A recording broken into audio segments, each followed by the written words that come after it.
بسم اللہ الرحمن الرحیم۔ السلام علیکم۔ فجر کی نماز ہم میں سے آج کل بہت کم لوگ پڑھ پاتے ہیں کیونکہ ہم لوگ اس وقت غفلت کی نیند میں سو رہے ہوتے ہیں۔ انسان پر سب سے زیادہ نیند کا غلبہ صبح فجر کے وقت ہوتا ہے کیونکہ شیطان انسان پر پوری طرح سے حاوی ہوتا ہے اور وہ اسے فجر کے لیے اٹھنے نہیں دیتا۔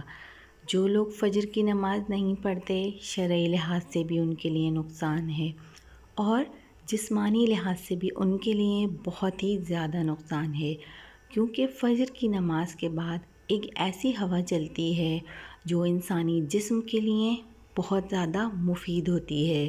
انسان کو چاہیے اس میں صبح باہر نکلے، تھوڑی واک کرے، تھوڑی ورزش کرے تو وہ ہوا انسانی جسم پر بہت اچھا اثر ڈالتی ہے۔ انسان سارا دن چاق و چوبند رہتا ہے اور فریش رہتا ہے۔ جو لوگ صبح فجر کی نماز نہیں پڑھتے وہ اس چیز سے محروم رہ جاتے ہیں کیونکہ ان کے جسم میں جب وہ دیر سے اٹھتے ہیں تو جسم سست ہوتا ہے اور انسان پھر کسی کام کے قابل نہیں رہتا، اور 12-1 بجے اٹھنے کے بعد تو آدھا دن گزر جاتا ہے اور ان کے باقی کام اسی میں نکل جاتے ہیں۔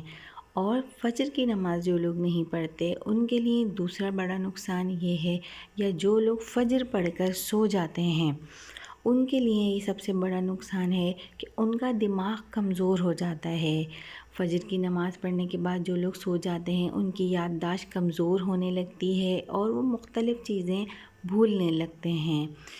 اس لیے آپ لوگوں کو اگر سونا ہے تو آپ فجر کی نماز کے بعد سورج نکلنے کا انتظار کریں۔ جب اشراق کا وقت ہوتا ہے آپ لوگ اس وقت سو سکتے ہیں، چاہیں تو 2 رکعت نفل ادا کریں اور اس کے بعد سو جائیں، یا پھر اگر آپ چاہیں تو آپ سورج نکلنے کے بعد سو سکتے ہیں، کیونکہ فجر کی نماز کے بعد سے سورج نکلنے تک برکت والا رزق بڑھتا ہے۔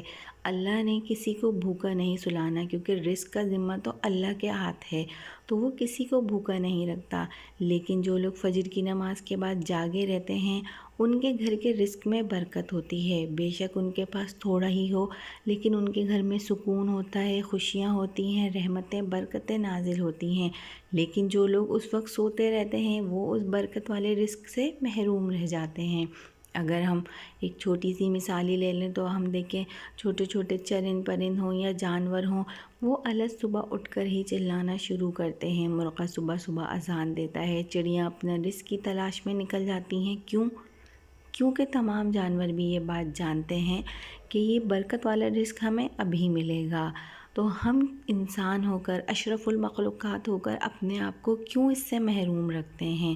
ہمیں چاہیے کہ روزانہ صبح فجر میں اٹھیں، نماز ادا کریں، نوافل ادا کریں، کیونکہ فجر کی نماز تو ہمارے پیارے نبی صلی اللہ علیہ وآلہ وسلم کو بہت زیادہ محبوب تھی۔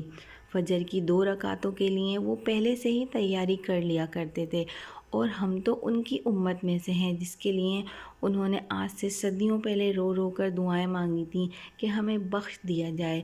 تو کیوں نہ ہم ان کی بتائی ہوئی باتوں پر عمل کریں اور اللہ کے قریب بھی ہوں اور ہمارے گھروں میں سکون اور برکتیں بھی نازل ہوں۔